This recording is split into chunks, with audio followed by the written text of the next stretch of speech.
You were talking about the front office Mm-hmm. before we went to break, Mm-hmm. and there was a couple things I wanted to ask you guys. So I'll start off with first. If they make the play, as much as people think they created all this mess and all this other stuff, they make the playoffs. Mm-hmm. How do you fire them? Yeah. I don't know. Okay, so I don't know if you do. What is? I don't know if you. So that's the other thing. You don't have to. Yeah. Like you don't have to fire the front office. Can I make a crazy argument or just throw something out? I'll just ask. Do you think they've done more good than bad? No. Well, okay. I think they have. Hold on. Let's go. Jim Halpert, regional manager here. Instead of a pros and cons list, we'll make a good bad list. I remember good bad. No, you don't. No. You absolutely don't. So this is weird because Herder was good and Herder was bad. That's in the. So Herder was both. Okay, bad. Devin Carter. Oh, that's bad. Bad. Mike Brown? Question mark. Yes, that was horrible. Mike Brown. Okay. It's the whole way that went down. What you mean? Well, hold on. What you mean? Bringing him back, giving him a contract extension in the first place. Bringing him back, and then getting him here is also good. Okay, so now we're at the point where we got Herder good, Herder bad. Mike Brown good, Mike Brown bad. That's the thing. We're doing a pros and cons list. Can I just make it simple? It's a good and bad list. Well, good and bad list. Excuse me. Monty's been here 5 years. This is his 5th year. Excuse me. I think. Yeah. Okay. How many times has he made the playoffs? One time. It's more bad than good. That's what it comes down to. So what would we? So the Davion Mitchell pick bad?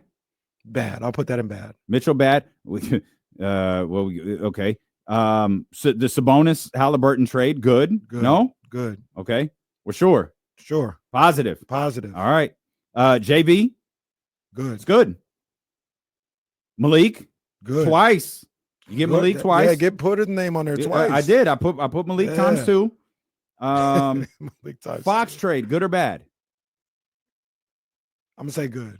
I got to pick 2 right now. So right now, so I'll say good. Okay, so then the Fox trade means Levine, so Levine can't go on here a second time. Yeah, that's just Fox trade means Levine. Yeah.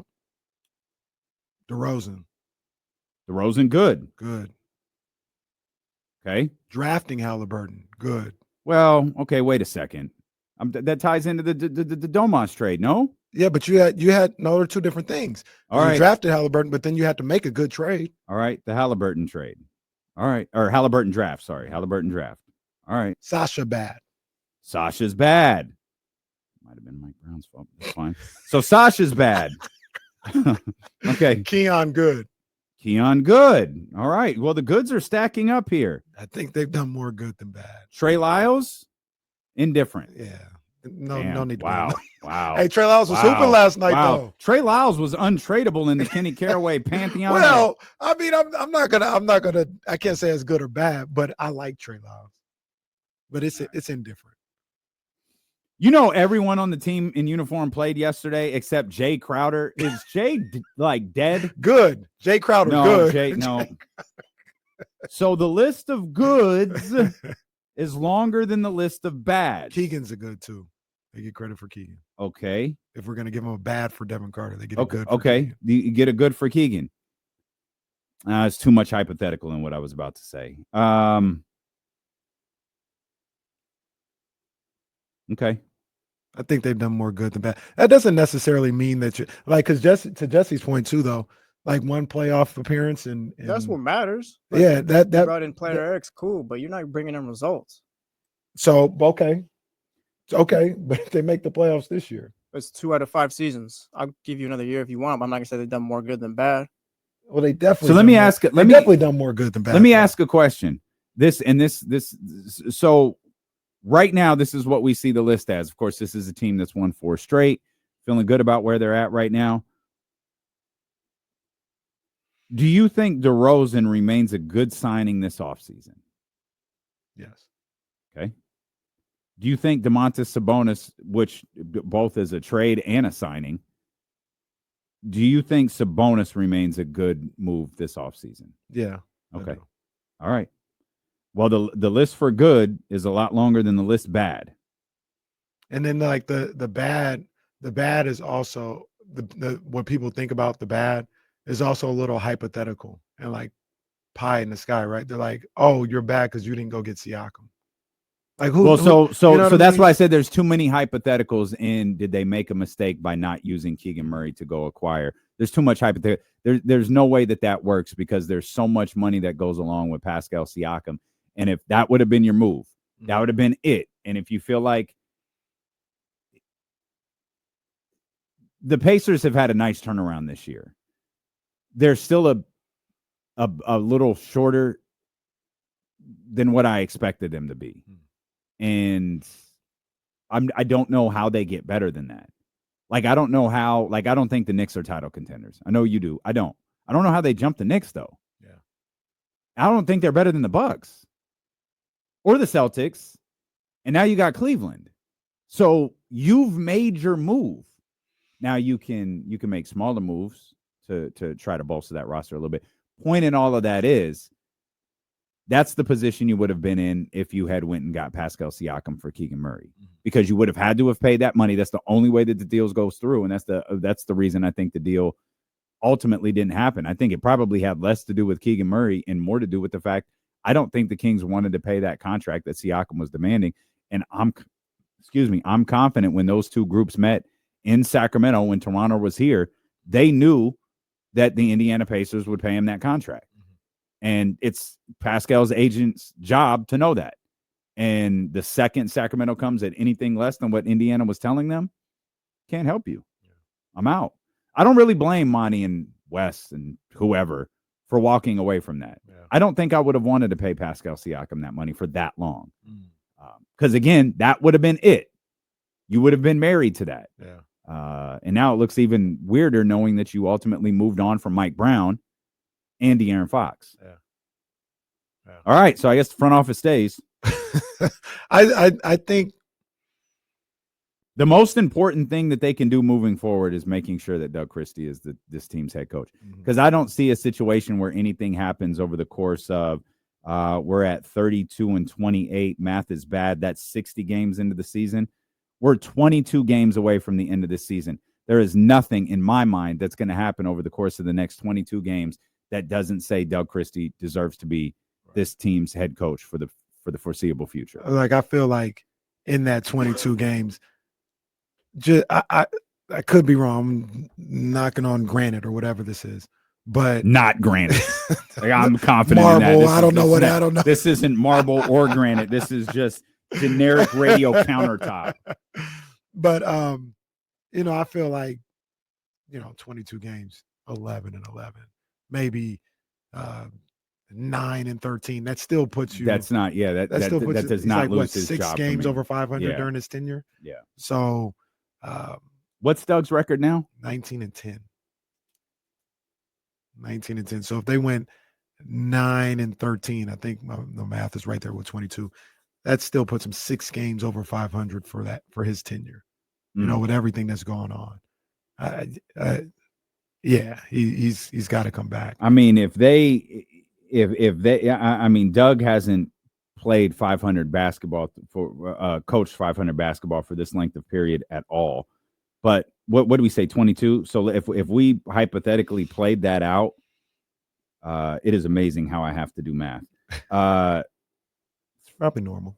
30-21 as the Sacramento Kings head coach. You look at the teams that are 9 games over 500. Top 6, huh? Maybe you're in the 5. top 5. Yeah, because the Warriors right now, the Warriors, the Kings are 4 games over. Excuse me, that's a season high. The Warriors are 5. They're 5 games over 500. That's the 6th spot right now. You move up to the East, and you're looking at about the same thing. I just talked about the Pacers. The Pacers are 34-25. That's 10 games over 500. They're the 5th seed. But just realize Bucks have the same record. Bucks are, I said 34-25. That's 9 games over 500. Bucks, same thing. 9 games over 500. They're the 4th seed. That's what Doug Christie would have been through his time as the Sacramento Kings head coach. I think you definitely got to bring back Doug Christie, and I thought that the draft situation for me was the nail in the coffin for this front office. It's bad. I think they are tracking towards saving their job. Is their job saved if they don't make the playoffs? I think so. Like if you get 7 and 8, where's the results at? What like? Well, hold on a second. If you get 7 and 8, that means you lost 2 playing games. That's tough. Like there's no standard for those guys. Then they're just here willy nilly with no results. That's tough. I don't know if that's necessarily true. Like that's all it comes down to, too. To be frank, it's all about wins or losses. Like if Monty and Wes or whoever is not bringing them, then like what are we doing? It feels like in that scenario that Jesse's presenting, the front office dug a hole, jumped in it, threw the dirt on themselves, and managed not to die. And we're giving them credit for that. In that specific scenario that he just presented, you said 7 and 8. That's a lot. But look, they didn't make Mike Brown not play the guy that they drafted. You hired the guy. Signed him. Yes, you re-signed him when back. it's clear you didn't want to. Well, you brought him back. You didn't want to bring him back, and then you brought him back because your franchise player like wanted him or whatever. It blew up in your face, and now they're both gone. Like that's on you. That's result. You call the shots. That's so the thing about the Mike Brown that I wanted to say when you said it earlier. I wonder what the distinction was. Was it, I'm not here to say we don't want you or, we're going to let you go, but we don't want to give you an extension right now. And Mike Brown had a lot of leverage in that situation. And so, all right, you don't give me an extension, I won't play or I won't coach or something like that. And you're the Kings.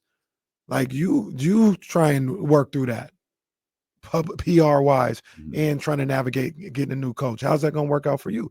Kind of got their hand forced. Now you could easily say you don't have to do anything. Like if he's doing that to you, then don't sign him and you take your chance with Doug Christie for Fultz. You could do that. But once again, I don't know if realistically that's how you would have the thing that we regularly leave out of this is De'Aaron wanted Mike here. Other guys didn't. Other prominent guys didn't. Not just the one that you hear about all of the times, but ones that names haven't really been brought up. They did not want Mike back here. Yep. Ones that you might be surprised in. Oh. I mean, how do you reconcile that to them?